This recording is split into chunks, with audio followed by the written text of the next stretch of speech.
All right, I'm officially getting my first mock draft of the season. We got the draft coming up in about 2 weeks here, and the first mock draft of 2025 here. And we're going to do the whole first round. We're going to use the Pro Football Network one. That's the one I usually use. It's easier to make trades and things. Um, but let's just dive right in and see what happens. I don't know what this is. Okay, so I'll probably do maybe three trades just to make it more fun. But yeah, diving right in, I think there's two choices for the Titans with the first pick. Um, I think obviously a lot of people, 99% of people now are saying Cam Ward first overall. But I think there's a world where they might try to see Will Levis for another year, see what he's got, with a better team around him as they get better over the next year. And that could be trading back as well, maybe a couple picks. But the only other pick at one I could see is Abdul Carter. Um, so I'm going with Cam Ward here. Um, Kind of read his description. Um, he's one of those. He's the probably the best quarterback in this draft. He's a solid arm.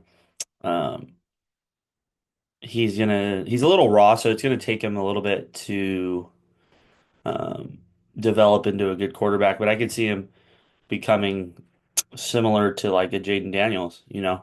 Um, I think he has that same kind of buzz around him. So we'll have them take Cam Ward first overall. Second overall, same thing. I can see two picks here. Oh, I could probably see three picks. I could see Travis Hunter here. That's probably the least likely of the three picks that I could see. Um, the top two is obviously Abdul Carter again. He is above and beyond the best edge in the draft. Maybe not the best run defending end, but definitely all around and pass rushing wise. Um, and then I could also see them taking Shador Sanders. I just don't think Shador is really worth a top five pick. Um, I mean top two really. He honestly talent wise is more of a mid first round kind of guy, but since the quarterback group is a little bit it's not as good as past years. They're going to be drafted higher. So with this one, I think they're going to go with the Bill Carter, and yeah, they get the best pure edge rusher, probably the best player in the draft overall, and he's going to be a monster for the Browns.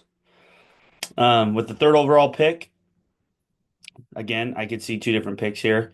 You see Shador Sanders and Travis Hunter.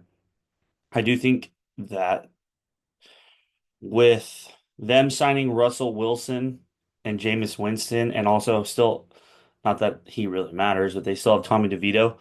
I think they're going to wait either till next year to get a quarterback in the first round or just draft one later in this draft. So I'm going to have them taking best player on the board, which is Travis Hunter. Excellent corner. I think he's going to play mostly corner, and I think the best way for him to do good in the NFL is to play corner and then play certain packages at wide receiver. Maybe some red zone packages or whatever, because he's an excellent receiver. He's probably the best receiver in the draft as well. But I just see him sticking in the NFL longer at corner.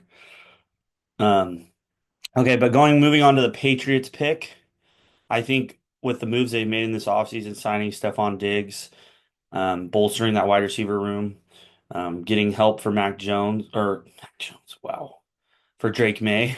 Um, I think the only logical option, their biggest need, is offensive tackle. Jeez, man, I'm stuttering. Um, so I think they take the best option. Armand Membu has flown up the draft rankings, and I could see him going at four. But I think they just go with the guy that's been touted as the number one offensive lineman in the draft, and that's Will Campbell. The short arms thing has kind of been That problem has kind of been fixed. They kind of remeasured his arms and they said that he has long enough arms to play offensive tackle. So even so, they get an excellent offensive lineman that could be there for decades. So um, moving on to number five, I think this is probably the like number one. I think almost every draft has, unless someone else falls out of those top four, that they just have the Jags straight up taking the best D tackle on the board, which is Mason Graham out of Michigan. The only thing is he's a little bit undersized, but I think he's an excellent defensive tackle, and that's where I think the Jags have their biggest need right now. Could be corner as well. They have needs all over the board, but best player left on the board besides at a position that is more valuable than say Ashton Jeanty running back. So um, on to pick number six here. So this is where I've been seeing a lot of Ashton Jeanty, and I think that would be an excellent pick for them. The only problem is kind of like with Saquon Barkley to the Giants, like obviously he's going to be a great player for them. He's that same kind of player, but you don't have a you're not ready just to like you need other pieces still. You still need a quarterback. I mean, I know they got Geno Smith, but he's a bridge quarterback. They still need to fill out the rest of the roster. Cornerback is a bigger need right now, especially after the release of Jack Jones. Um, and this is a very excellent running back draft, and you could take one in the second or take one in the third. So from right here now, I think it's between two players. And oh, what did I do here? Oh yeah, okay. Shador Sanders is also still on the board. I didn't even realize. I think with him still being available, even though Ashton Genty's been up there, they do have a big need at corner as well. I see, like, I don't know because Geno Smith just got a 2-year contract, and it's like they might wait for a better time to select a quarterback that's worthy of a six overall pick. I think Shador Sanders could be worthy of a six overall pick eventually, but he's just not the type of prospect that you take in the top 10. And so with this pick, I'm going to do something different. I'm not going to be like everybody else. I'm going to have them taking Will Johnson, which is pretty much the top corner off the board. He does have some injury issues, but the Raiders need to fill out the rest of their roster, and I think that's a big pickup. Pete Carroll is a defensive-minded coach. He has his quarterback in Geno Smith for the next 2 years. If he wants to draft someone next year or down the board in the second round, third round, there you go. Or you can trade back into the first round if Shador continues to fall. Now with the seventh pick, man, this is getting tough now because in this range, you could see Shador going to any of these teams. Obviously, not the Panthers, the Bears, probably not the Niners, probably not the Cowboys, but Jets, Saints, could see that happening. And honestly, with how the board has fallen, I think, and having Justin Fields, is he really the long-term answer? I don't think so. Shador Sanders to the Jets at number seven is going to be my pick, I think. So good pickup for him. Most accurate quarterback in the draft. I just think overall he doesn't have like a he doesn't have one thing that sets him apart. Like he's just good at everything. His accuracy maybe, but he's not like the greatest athlete. He's a good athlete. You know, he's not doesn't have the best arm. He's a good arm. You know, he's pretty accurate, but not really accurate. You know what I mean? So I do think it's still a good pick for the Jets at seven. It's not a bad spot. With the quarterback group in this draft. Sometimes you got to overdraft a little bit. So, number eight, you got the Panthers, and I think at this pick, you're going to need to help out your quarterback, and we want we want Bryce Young to be able to start hot, and you know he finished good last year, but every year, the last 2 years, he's finished off strong, and then the next year not started off really cold. So, getting him the best receiver in the draft would be imperative for his development. So I'm gonna having the Panthers take Tyrell McMillan out of Arizona. He's like the Mike Evans light, and that's all I'm gonna say about him. He's a very, very excellent wide receiver. And Panthers got a good one there. And then we're going to move to the ninth pick. I do think at this spot, this is a trade down spot for the Saints. Um, Now, who's going to come up and try to take him? I believe we're going to do something different here. We're going to go with the Cowgirls. Cowgirls are going to trade up with the Saints. And for the sake of getting the trade to go through, because sometimes this thing doesn't work, I think they'd move 12, 44, and maybe a second next year to move up to 9 and maybe get like 131. We're just going to include a first round. So this is a trade. Number 12, number 44, a second next year for 9 and 131 this year. I'm going to add the first just to complete the trade. But don't hold me against on that. So Cowboys move up and they take the best running back in the draft, probably second best prospect overall, Ashton Jeanty. Excellent running back. Great pick for the Cowboys. Now at 10 for the Bears, this is another spot where, you can just go for best player available. They address their own line. I still could see them taking an own lineman. But I mean, you really don't have a big need at really any position. Ashton Jeanty just fell off the board. Um, I think you do probably take best player available, and that's going to be between the two offensive linemen, I believe. They don't really have a need at tight end. Edge, maybe, but with how the board's fallen, I think it's between Armand Membu and Kelvin Banks. But I think Armand Membu has flown up many people's boards, and he's going to head to the Chicago Bears. Now, pick 11. I've been hearing a lot of the 49ers taking, if Kelvin Banks falls to 11, that he's one of their favorite players in the draft, but they're just going to stick and pick. I think it's best for the 49ers, in my opinion, to trade down. I mean, even a few picks, whatever you can get. If you can get a third round pick, say moving down to the Colts from 11, um, it might be worth it because then you can use that as trade bait to move back up into the higher second round. Um, but I think that's what I'm gonna do. So I'm gonna try to maybe with the Falcons here. Actually, we'll do it with the Colts because I think that makes more sense for who they want. So we're gonna do 14 for 11 and 80. This should go through. Yeah, see, it's not going to. So, but I believe that that's about how much it would cost to move up to 11 for them. And I don't think that's a bad move for the Colts because you're going to get Anthony Richardson, another weapon, and you'll see who that is in a second. So 11 for 14 and 80. I'm just going to include this first so it works. Okay. Colts are now on the board, and they're going to take the best tight end in the draft, Tyler Warren. Excellent tight end. He's not as good as maybe Brock Bowers as last year, from last year, but he's an excellent prospect. He could develop into, maybe not George Kittle, but like a George Kittle light. Like I can see that kind of game from him.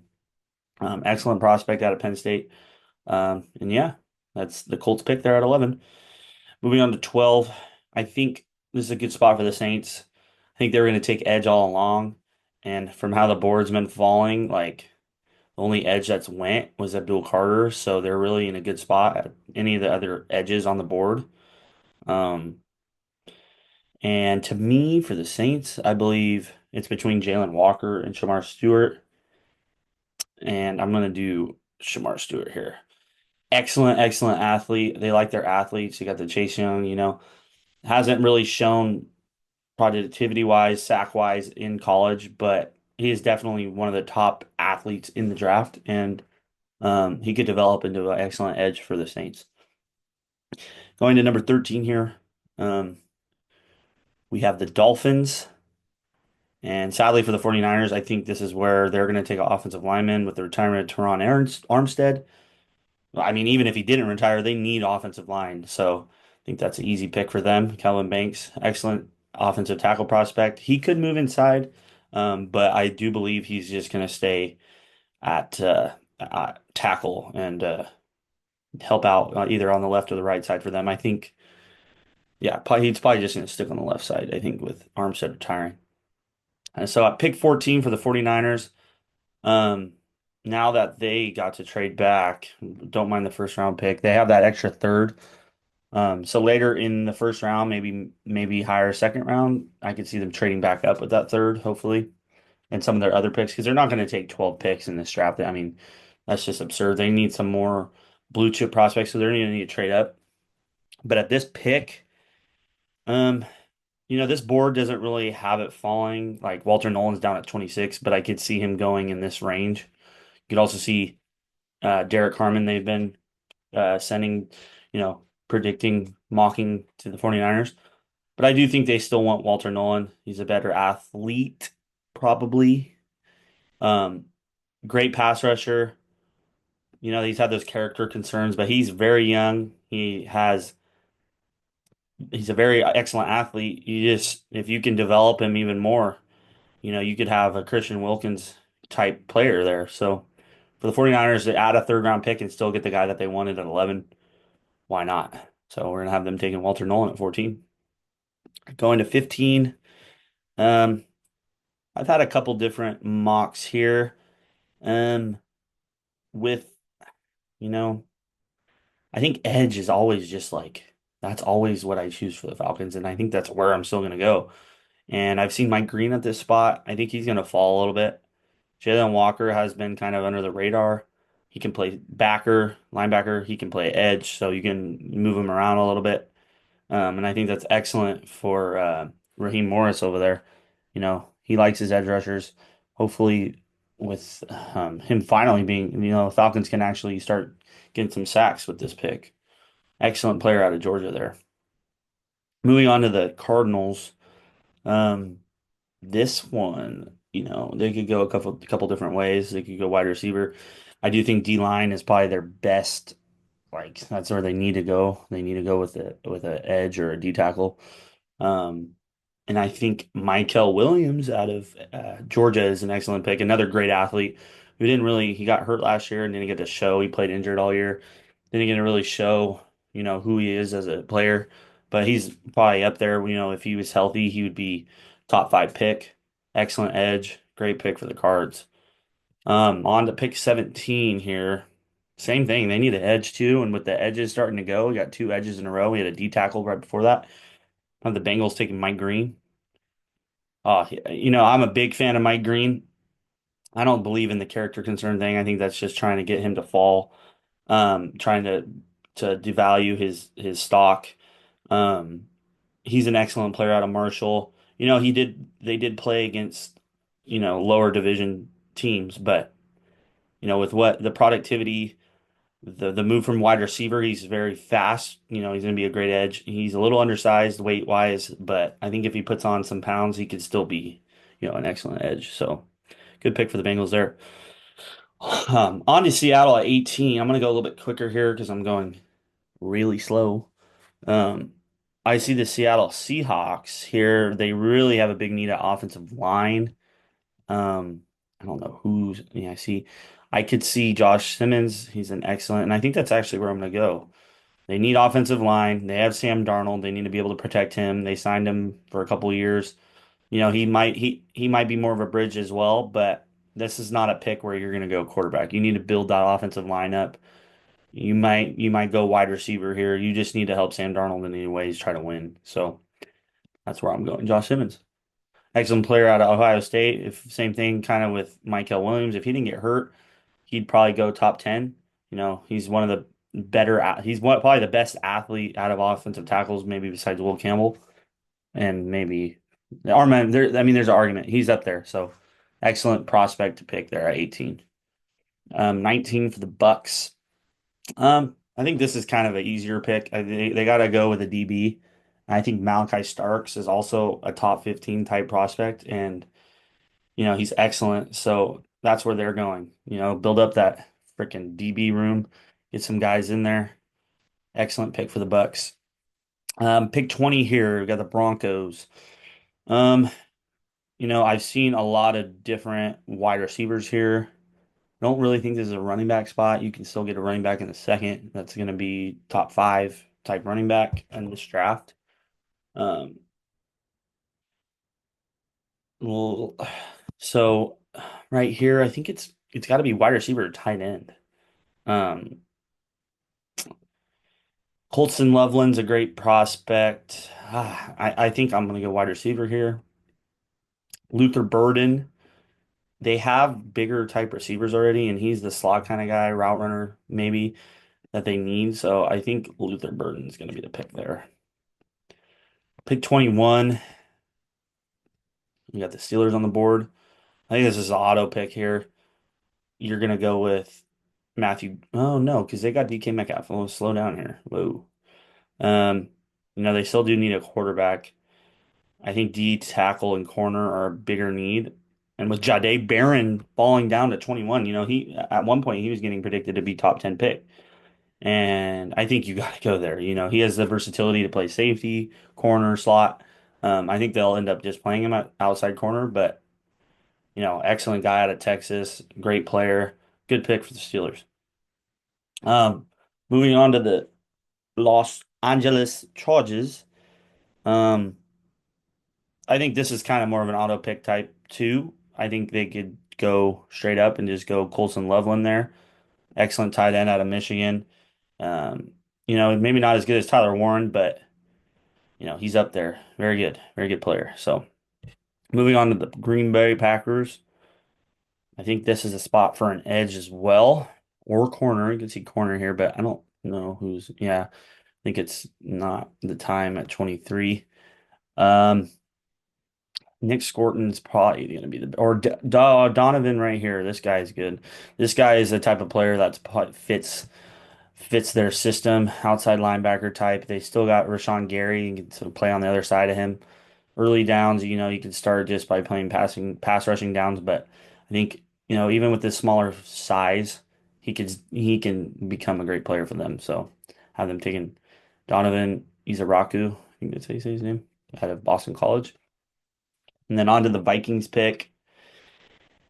Um, See, I'd have them taking Malachi Starks here. So the next safety on the board, that excellent athlete, excellent safety, build a linebacker, Nick Immanwori out of South Carolina. Good pick there. On to pick 25. They need offensive line. Um, and I'm not a big fan of Tyler Booker.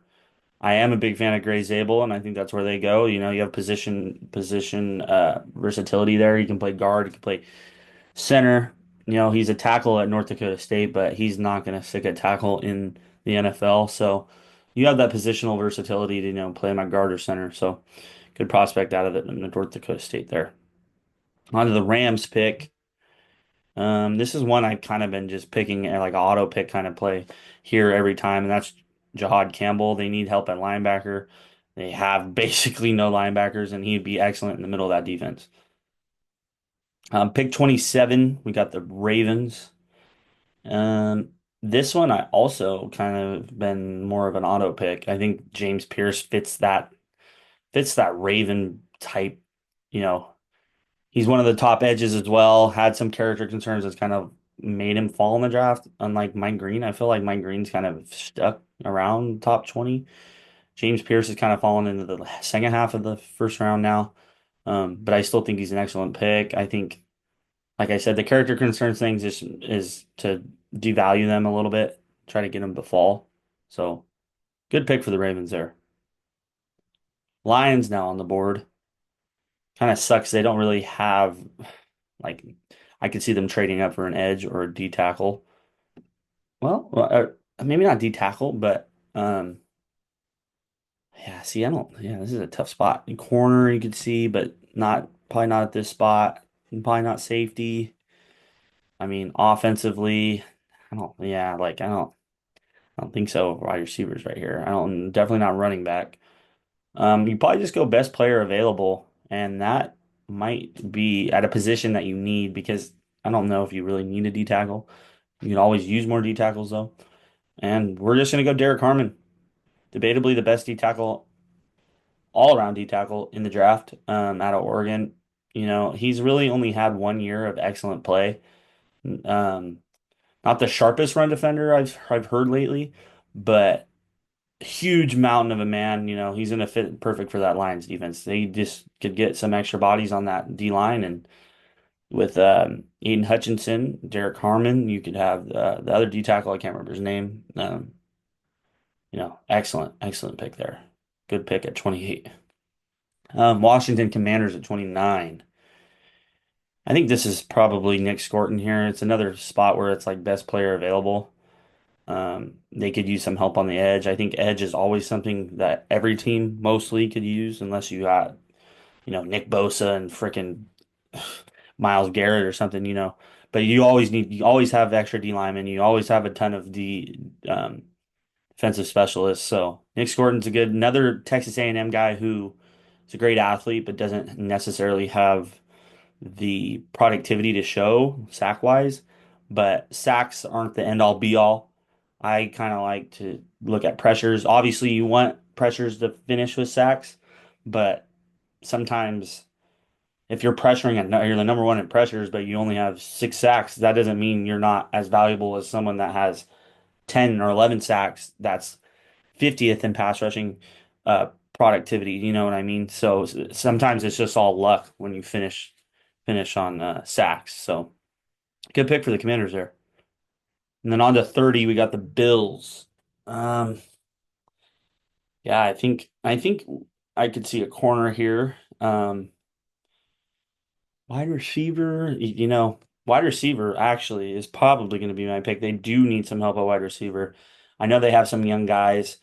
They traded for Amari Cooper and that didn't work. They needed a second wide receiver next to, they gave what's his name an extension. Gosh, I can't think of names right now. The wide receiver out of Boise State. He's good, but they could always use more receivers. Amari Cooper's not going to be back. You're not going to really rely on these other lower end guys that you had to rely on in the playoffs. So I think Matthew Golden would be an excellent pick out of Texas. Ran a good 40, tested really well. Good pick there. Pick 31. They need some offensive linemen, and Tyler Booker kind of fits that mold of Tyler Smith, kind of same kind of build. And then you can fit that after training Joe Tooney, you can move him around. Maybe I don't know if he can play tackle. I don't know if he has long enough arms, but you know, he fits that offense perfectly. So I'm gonna have them taking Tyler Booker at the end of the first there. And then on to the last pick of the first round with the Eagles. Eagles, man, there's a lot of different ways you can go here. Obviously, we're not going to go running back, so Marion Hampton, probably not going to go there at quarterback. Probably not wide receiver. You could see D line, and it probably will be D line. This is a good spot to get some of those guys that are kind of fringe first, second round. I don't know if they would take D tackle here. I think edge, but looking at edge right now, I don't know if that's worth the 32nd pick. All right, we'll have them take. They could go D tackle, and Kenneth Grant is excellent D tackle. Great pick for them. I know it's kind of off the walls there because I wanted to make a trade, but um, excellent D tackle out of Michigan. Good pick for them. And that is the end of my first mock draft of the year. Hope you guys enjoyed and subscribe to my channel, TN Productions. I'm Trey, and thanks for watching.